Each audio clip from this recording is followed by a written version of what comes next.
Next is vocabulary. Saying it well is proper choice of words. To build my early vocabulary, I used to put 3 or 4 words I didn't know on a card, put it up on the sun visor on my car. Back in those days, I traveled a lot by car. Sure enough, by the end of the day, I'd mastered 2 or 3 words. Vocabulary. Some of my friends took a survey among prisoners in New England several years ago.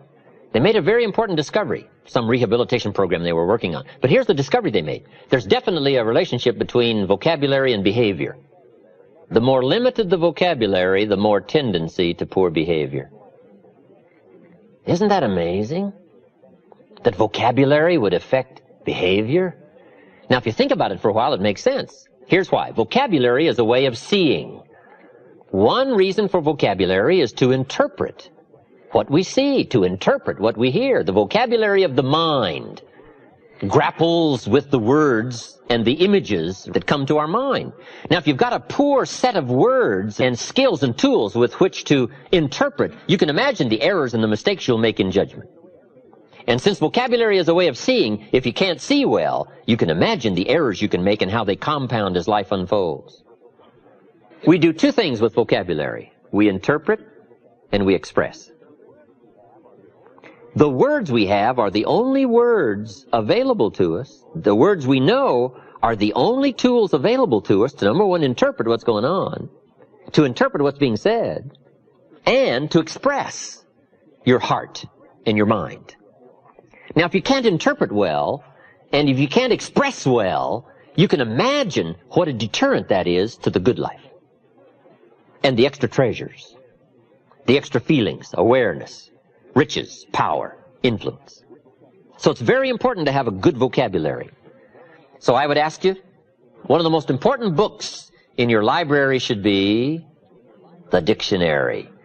Just go through the dictionary. The words are fascinating, their origin and where they came from. Vocabulary. Now here's the last part on saying it well. Don't forget to say it. Practice the art every chance you get. And try to say it well. It's easy to be lazy in language all day and not practice the gift and the art.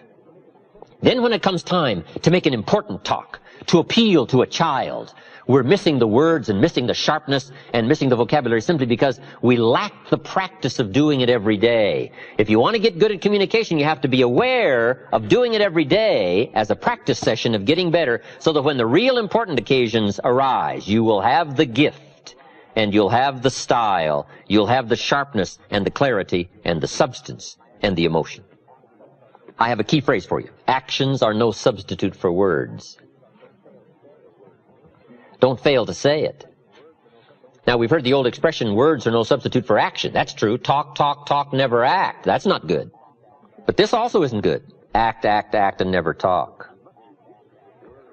We must be gifted with words if we want the full treasure of life. So practice every occasion you get. It's okay to send somebody flowers, but don't let flowers do all your talking.